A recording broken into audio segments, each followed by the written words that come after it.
Hi, this is Lamar, and you're listening to Getting to Third Space with Lamar and Tom. Getting to Third Space is produced by Tenacious Change, a consultancy committed to creating resilient nonprofit organizations.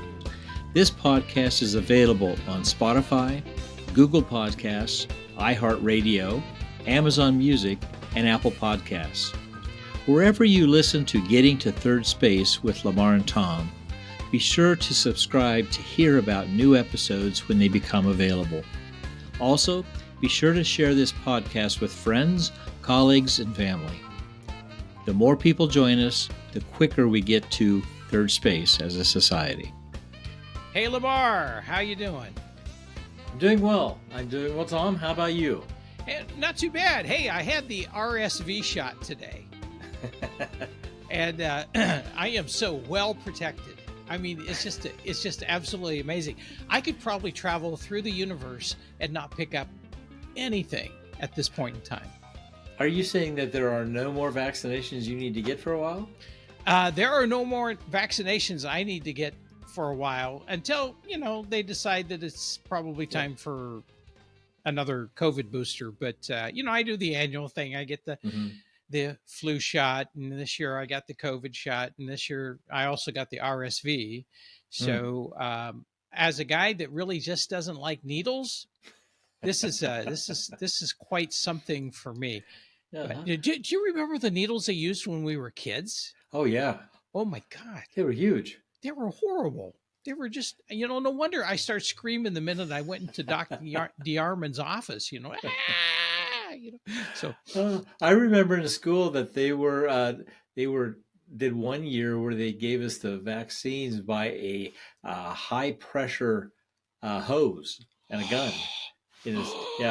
And that was unusual. You'd think that wouldn't hurt as bad. You're wrong. So what's happening with you?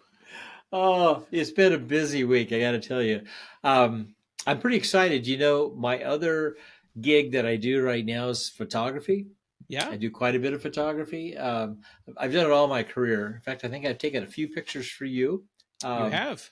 And but I did sign a lease over the weekend for a small studio in a town nearby, and I've never had a studio outside of my home, so I'm pretty excited about this. So wow. It'll be fun. That will be really great. And Yep. so, yeah. Well, congratulations on that. Thank you. I remember you having a camera decades ago. I won't say how many decades, but decades ago. And in fact, I think you introduced me, if I'm not mistaken, you may have introduced me to the Pentax K1000. That's an awesome camera. You're right. Yeah. You're right. I still have that. Do you really? I do.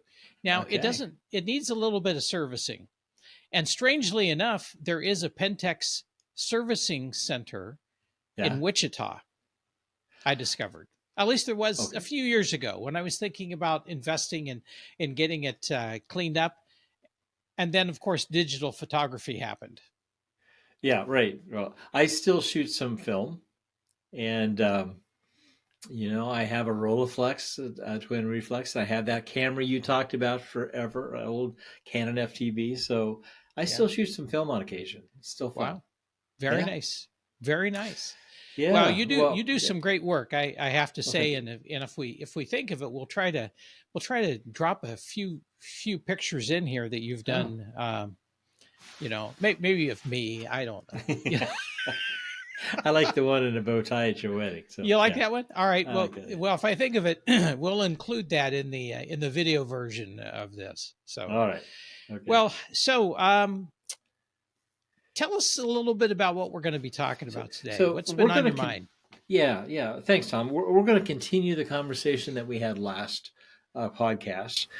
Remember, we talked about barriers of having civil conversation. And I was also thinking it's important at the beginning of all of these that we make sure everyone knows what we're talking about. We've talked, our title of this podcast is Getting to Third Space with Lamar and Tom, right? So third space is that safe place that you want to create for conversations that you have with individuals or within groups where difficult things are addressed, and you become vulnerable by the process, and you learn from each other. I mean, those are the things we're talking about. And hopefully you and I can model some of that as we go along.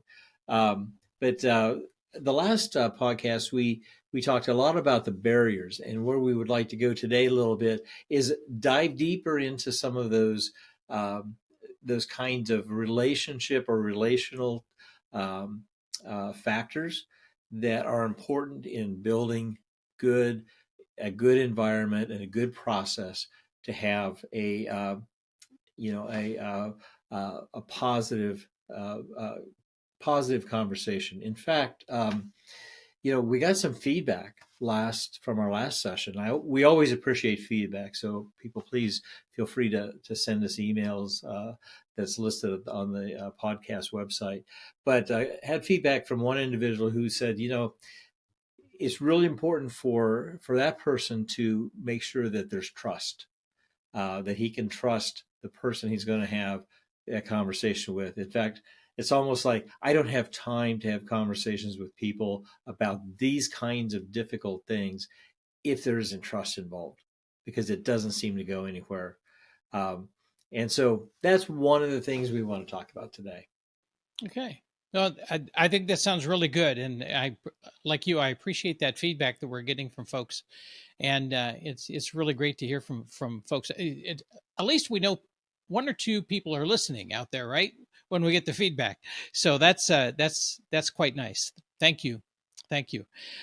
So one of the things we talked about in preparing for this was introducing something that we both know by experience from our professional lives, and something that I worked on developing several years ago, actually, when I was working with young people in public schools. I worked on a teenage pregnancy prevention program. We did relationship education in the public schools, and one of the activities we did that was really quite a lot of fun and insightful was we asked the young people to tell us about the qualities that they see in some of the healthiest relationships that they've ever observed.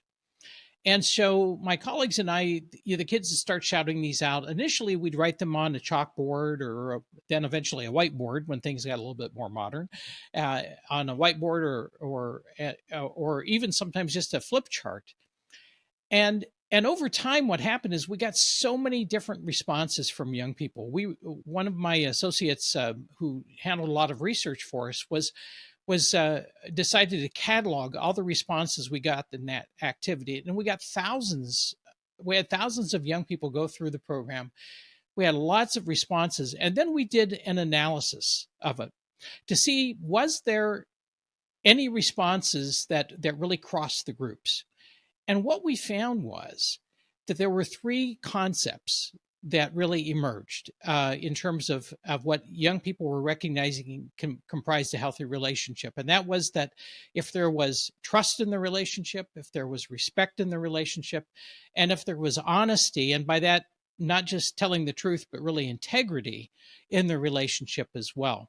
A few years later, then I got to take that same bit of work to one of the Big 12 universities. And I worked with a professor there on a project around the hookup culture among college freshmen. And we did the same activity, and they came up with the same three things in all of those activities, but they added one, which was mutuality, or what we might think about as reciprocity. That when two people are in a relationship, they both need to be bringing to that relationship the same things: that trust, respect, honesty, but it has to be each of them bring that in. And then also, as we were talking about this, Lamar, we added a fifth thing, which was the sense of ownership, that people coming into a civil conversation with one another, a civil dialogue, they really need to own the process that they are involved with in that conversation. So those are the five factors we wanted to offer to folks today. But I'm going to ask you to begin to unpack these for us, and we'll both jump in here and there. But you've really got some great ideas around what these really translate into in terms of a conversation. And I don't remember what year it was, but it was a while back when I actually had a chance to sit in on one of your sessions with the young people at a school, and that's where I was introduced as well to what they were saying and what you were pulling together as research data. And at that time, I was doing a lot of therapy work. My background's in clinical psych, and I did quite a bit of work in the community world. And those factors resonated with my, particularly those parent-child and those relationship types of cases that I had. It's a very valuable, I think, concept. It seems when you look at it, you go, oh yeah, of course, but they're really crucial. The first one that I already kind of threw out there a little bit earlier was trust. And you think about, what trust is, what trust is like. That I remember, as a youth going to some of these leadership training kinds of things, and you would have this trust fall, right? Remember that? Oh, oh man, the trust fall. Not one of my favorite things. I just want to say, I was absolutely sure people were going to let me just drop, or I was afraid I was going to drop people. Yeah, right. And you're going to disappoint someone. But the point of that whole training was that you can only get somewhere in your relationships and as a team building exercise or whatever you're doing if you trust those that you're with. And what does that look like? I think that's an important thing for us to think about. Um, when I go to when I have a conversation and um, maybe I don't know this person that well, or maybe I do, and my conversations have not always been that fruitful. Um, it's really up to me to start that the path on trust. And sometimes, depending on the type of relationship it is, you may just need to name it and say, "Listen, I think it's really important that that you know." It could be about this conversation I'm not going to take outside of this room, or that I'm going to respect. And you'll find that a lot of these things we talk about are kind of like a Venn diagram where they all kind of cross over. But you need to know this is how I'm going to handle it, and I'm going to stay true to that. You can trust that in me. I'm not going to take lightly what you said. I'm going to think about it and process. I also want to make sure that that's the kind of that's the kind of response you're eliciting from me. So sometimes it can be just as easy or as important as laying it on the table to begin with. I think also for me to see that to determine whether someone is trustful or not is how they respond to me.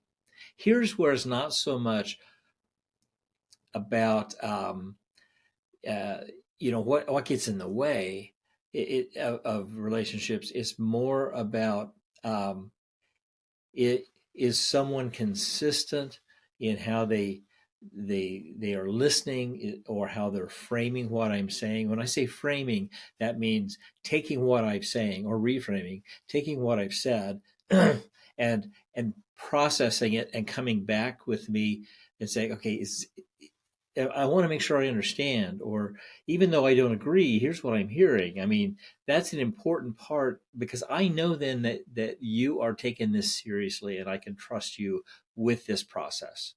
Um, or that I think I mentioned last time we talked a little bit about football games, and an athletic team will almost always try to find the weak points in the other team and go after those weak points in an effort to win the game.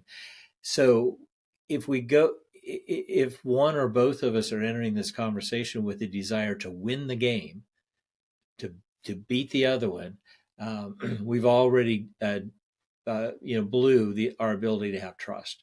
Why would I trust you if you're going to attack me on my weakest areas or in areas that maybe I'm more vulnerable?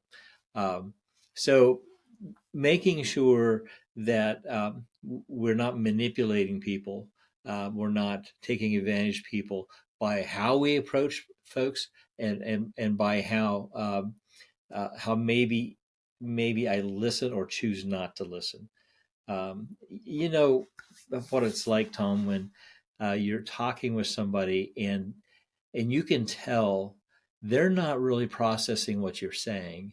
They heard something maybe, but they're waiting for that break so that they can jump in and either do a counterpoint or go on to a topic they find more important. They haven't really listened to me. And if I can't trust someone to be listening and in the moment and validating and valuing what I'm saying, then I think that that's demonstrates lack of trust. And you said something a couple of minutes ago, Lamar, that you said that some of these somewhat kind of meld together in kind of a diagram. Like my fingers coming together actually are supposed to be a Venn diagram, obviously, but no.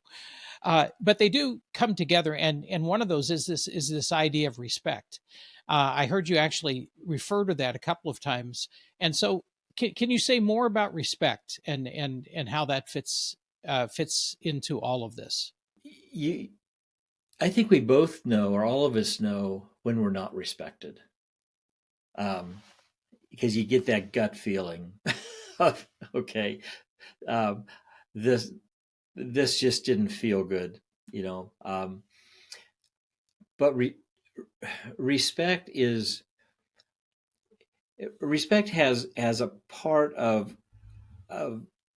honesty, of being validating, of me being able to tell you that, hey, I may not agree with what you're saying, or I'm trying to understand what you're saying, but what you're saying is important. And I recognize that.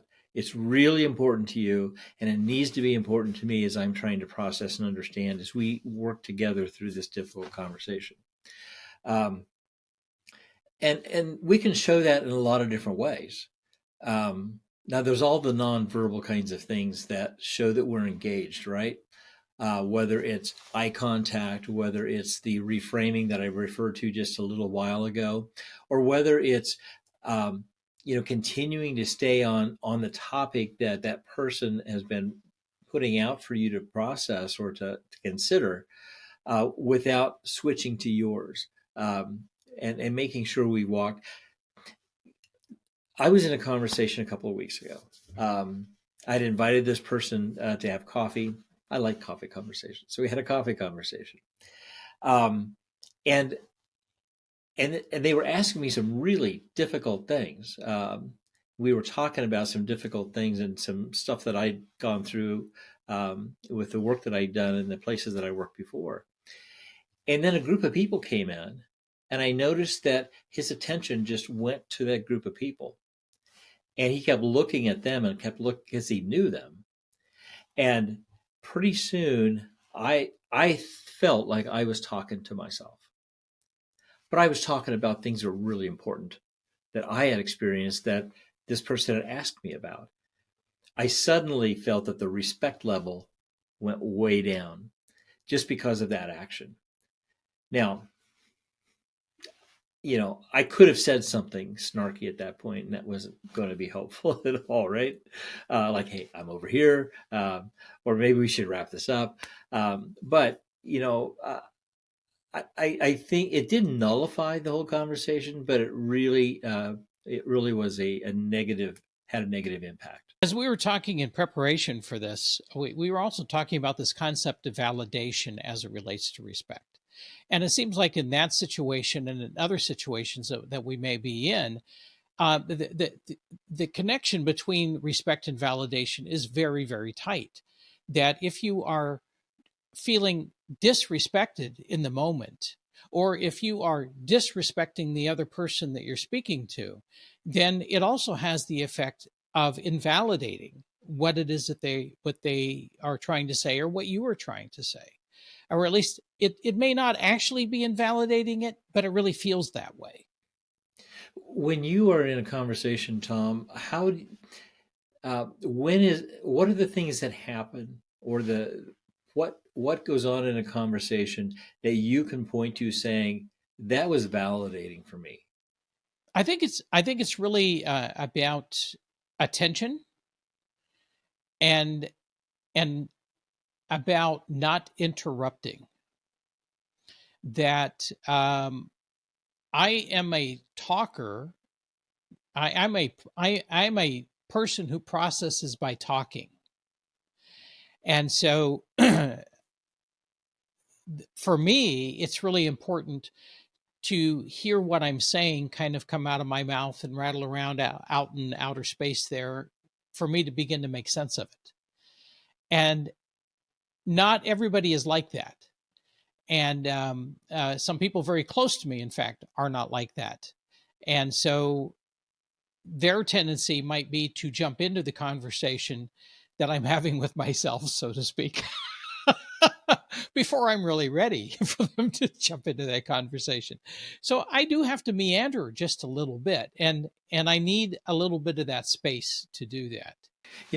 I know that uh, I my wife and I have been married for a lot of years, and we have taken uh, we've had lots of opportunity to figure out how we communicate well and how we don't communicate well.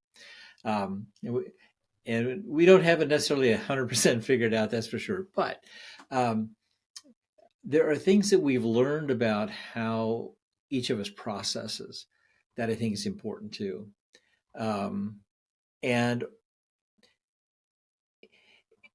for example, there are times where you may be sharing with me about an idea or a thought or something, and my tendency in the past has been to just think about it, ponder it, and I'm very comfortable with silence, by the way. And so you and I could sit here; it'd be really boring for others to watch us, but I could sit here and I could be in silence for a while, just pondering that. But if you don't know what I'm doing, it looks like I'm being disrespectful, and it looks like I'm ignoring you, and certainly not validating the idea or the thought that you had shared with me. And it took us to figure out on that side what I need to do differently to make sure, I'm engaging. And the flip side, it's that, as you talked about, you process verbally, and that sometimes you you want to wait through that whole verbal processing process that you have till you get to that point. And I need to learn. I'll wait until you're done. And I do have a tendency sometimes to jump in and interrupt, and it is a problem um, if you don't have that working relationship, especially of the person not feeling valued in what they're saying. So I get it; it's an important thing. It's something that I have to work on for myself as well.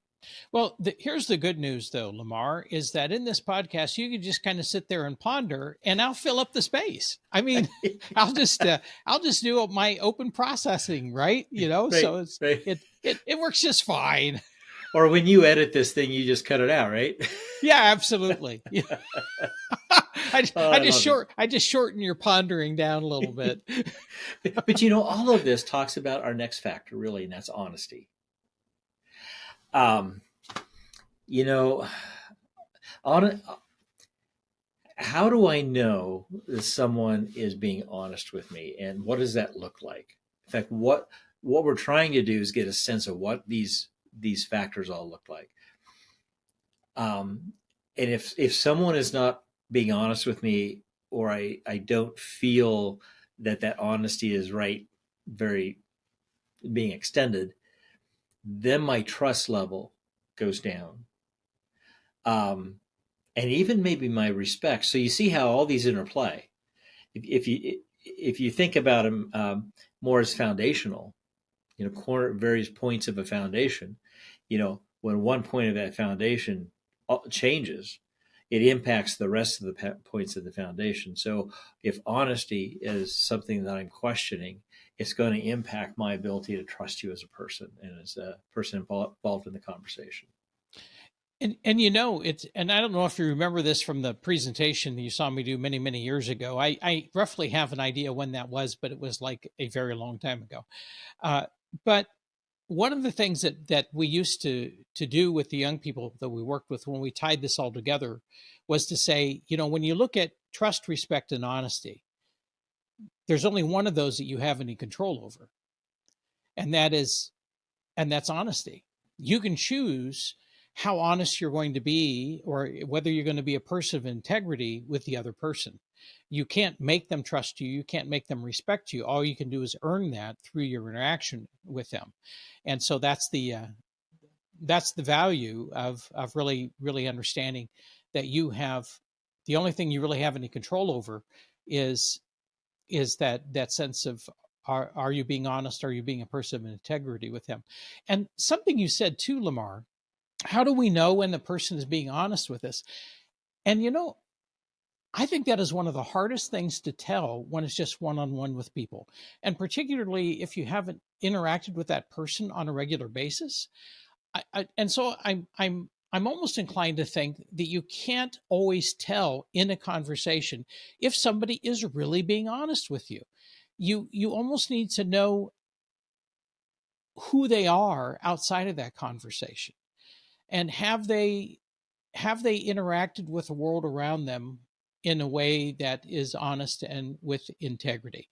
And I say that as a person who, I would like to tell you that in my life I have always been absolutely honest. I have always been a person of integrity. The problem is, Lamar, you know me too well. You know some ways that I have so totally blown it that we will never talk about in this podcast. But I have absolutely messed up in terms of being a person of integrity and honesty. But you know what? We it's still important for us to extend some grace and understand that maybe this person is not absolutely a person of integrity, but there is an essence, a core of who they are, that that that on balance we feel like we can trust what they're saying more than we can distrust what they're saying. Is that making any sense? Absolutely, and I think, Tom, part of what you just shared is it is part of how we develop. Um,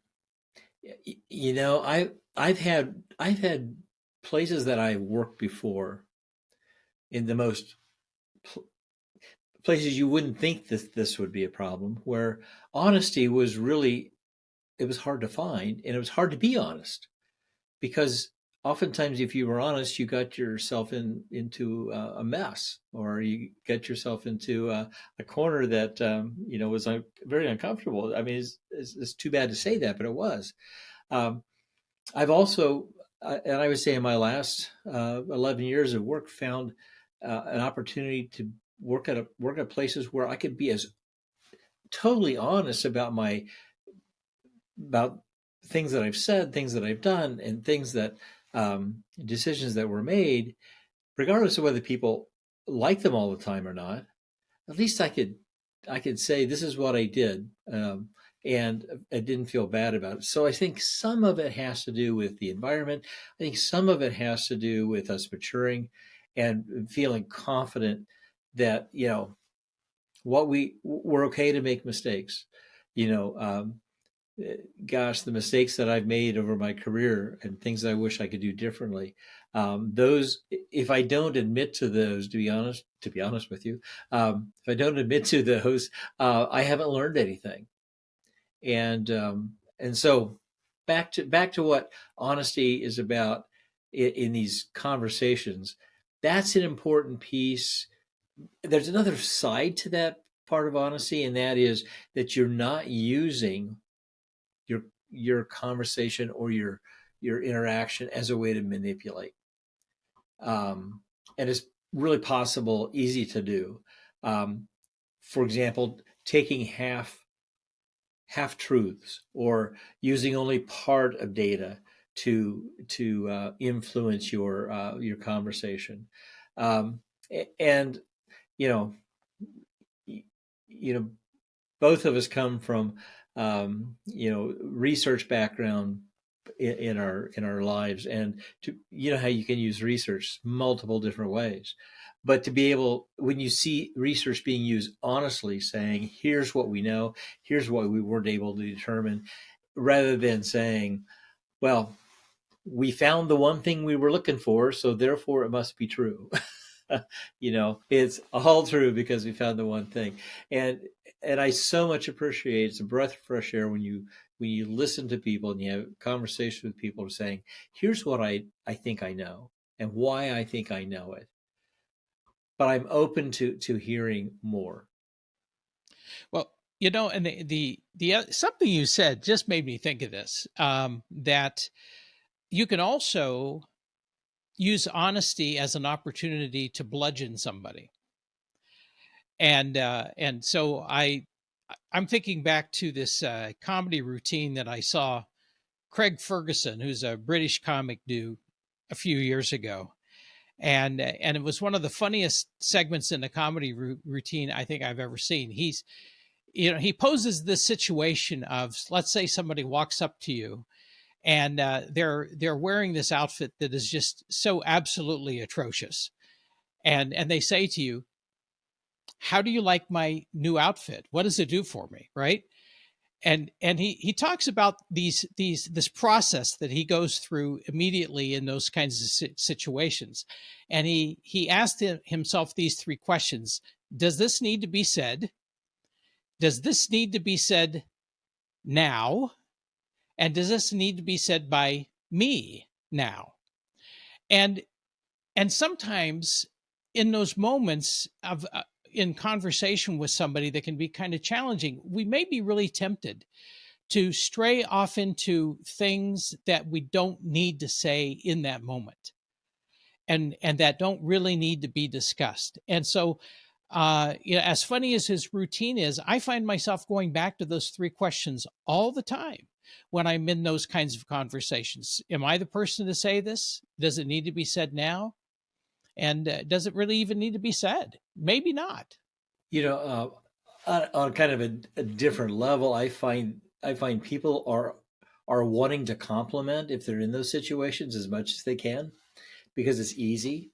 And like when I do a photography show and people come to the show, you know, I'm looking obviously to feed my ego, to feed my self worth, and say, "Yep, you're doing pretty dang good." Someone likes what I've done, but I also need to be open and appreciative of those who are saying, here's an idea that you might want to consider.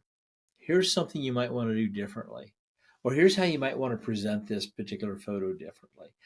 I don't learn unless, one, I'm open to being to hearing that kind of feedback, and hearing an honest criticism. People who are willing to do that at your invitation will often do it well. They're not going to try to hurt you.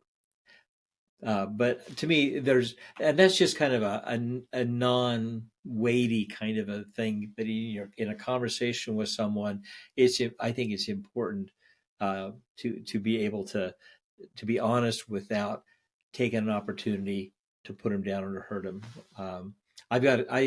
I have a conversation coming up tomorrow that I set up. It's going to be a difficult conversation, and I'm preparing for it because I really respect this person, and I want us to be able to continue to have good ongoing relationships. So we need to work through some things. And so I want to be honest, but I also want to be respectful. All these things we're talking about are really on my mind right now, about how to put them in play as I'm going into that meeting in the morning. Well, I think we've got a couple more to cover that we said we would cover. One is reciprocity. That's an interesting word, isn't it? To say that three times really fast. Reciprocity. Or mutuality. Same. The idea is the same thing, that it actually, both people have to be invested in it. Do you want to say more about that?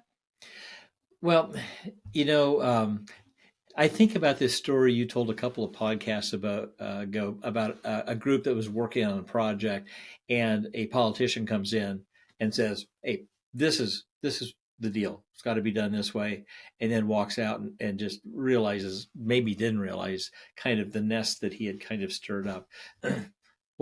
This conversation that I'm having tomorrow, we're both invested in it, and I know we're both invested. He said, I'm really happy that we're getting together to talk through this. I think that to me tells me that we're one step closer to having a successful conversation tomorrow. But if I wanted to have the conversation with an individual or in a group even, and here's where sometimes I have to really watch myself. I may want to have a conversation and nobody else in that group wants to have that conversation. um, I need to be sensitive to that and not push that any further. And I think I've done that, and that's part of my conversation tomorrow with this individual. Is I want to work through the most important parts, uh, and and make sure that I don't go further than where he's willing to go as well, because I may have an agenda or issues that are important to me that are not at all important to this person. And so I think defining what's important is going to be part of this mutual reciprocity and piece to working together in good communication. And actually, as I've been listening to you talk about that, I'm thinking that this concept of ownership is really pretty close to those two things. Um, Maybe it's differentiated only slightly by the fact that when both of you are in that conversation, or when any two people are in that kind of dialogue or civil conversation, that that both really have to feel like they are owning that process, and not only the process, but when they walk out of the room, that they're owning what happens after that process. You're absolutely right. And ownership of also ownership of the things we didn't do well. I think that's another piece. I I would oh, I would say where I have learned a lot, and it wasn't always something that I did well at all, but something I really try to work with, is when I have screwed up, when I have maybe I haven't shown respect, or I maybe damaged some trust, or maybe a little bit of hyperbole, or not necessarily being as um, clear on the data as I needed to be. If I can come back and own that, I think it reestablishes a relationship that may have been damaged, but two, I feel much better. I mean, I feel like it empowers me again, saying, I screwed up here, or I said something that wasn't quite true. Let's back up and let's regroup.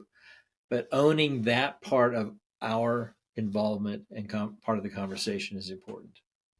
Well, the old clock on the wall, or actually the clock on the computer, is telling us that we probably need to be winding down. But Lamar, can you do a quick recap where we've been? Yeah. So what we did today was we took our conversation about barriers and hurdles from last podcast to a different level of relationships with the person that we're having conversation with. Realizing that sometimes that those relationships may be just brand new, fresh, and at that moment, or they may be lifelong kinds of relationships. It doesn't really matter. But we have these five factors that you and I believe are important. Trust, respect, honesty, reciprocity, and ownership. They all work together, and they can be part of any relationship: parent, child, spouse, significant other, friend, a group that you're working with. These five factors are valuable foundational factors you can use in almost any kind of a setting. Yeah. Well done. Thank you. Well, Yeah. now we get to one of our favorite times, which is things that make us smile stories, right? So, we've got a couple of interesting ones today that will either gain us listeners or maybe lose us listeners. I don't know. Do you want to go first? You want me to go first? No, I'll go first. We'll end up on yours. So I ran across this. I honestly don't know where we always get all this stuff. I think this news bit comes from the Huffington Post, where I saw it, but I'm sure it's an AP story. But this woman from Iowa, Our uh, home state, our our home home state, state, Iowa. the Hawkeye State, um, was was stopped by federal custom agents as she entered back into the country because she declared uh, a box of things she brought back from Africa that she was going to make jewelry out of. And one of those things was giraffe feces. Now, growing up on a farm, I've seen a lot of that of feces, but I've not seen giraffe feces. So I'm looking at a picture of it, and I'm just trying to imagine what that might look like around someone's neck. A necklace. I don't know, but she soon found out that there's a lot of problems with bringing dung in from another country, especially a lot of health issues. Obviously, these are things this person should have known. I can't imagine what it was like for federal custom agents to have to sit down with her and say, "Listen, giraffe feces is just not one of the things we're going to let you bring into the state of Iowa." Well, in the vein of things that might not be the healthiest for you, okay. The story, the thing that makes me smile this week is this story that comes from Wales and a children's charity where they collect toys for children, right? Yeah, right. And so the only thing I can do is just actually read to you the statement that was issued by the charity. And if I had any kind of way of mimicking a UK accent, I would actually try, but I don't. And so I'm just going to read it in my best Midwestern voice and language here. So, but listen to what this says. Could those of you who kindly donate please be mindful that we are a children's charity, and as such, we have a range of ages on our wonderful volunteer team, the statement reads. Now, here's where it gets good. We therefore ask that you refrain from donating your used and unused marital aids. We would like to remind you, and I love this, we would like to remind you that the branch has CCTV so that all these things can be traced back to their owners. Thank you. So, let's just lay it out there. People are donating used and unused sex toys to this children's charity in Wales.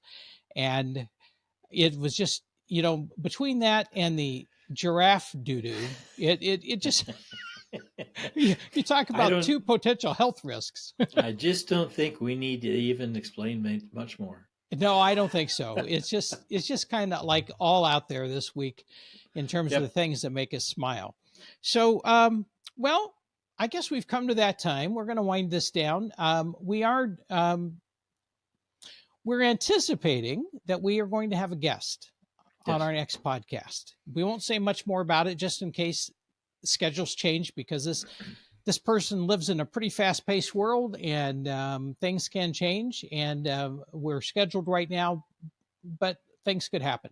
So, but we're looking forward to podcast episode 5, which will feature a guest, and we'll be doing that later this week and posting it soon. Absolutely. And I think it's good to say that, we've asked lots of questions of ourselves on these podcasts, and we've decided we're going to ask someone else some of the questions we're asking ourselves. So I'm curious to see where this goes. Yeah, I am too. All right.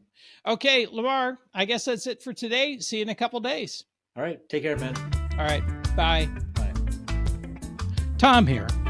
Thank you for listening to Getting to Third Space with Lamar and Tom. Remember to click on subscribe to be sure you get notices about new episodes. Getting to Third Space with Lamar and Tom is a production of Tenacious Change.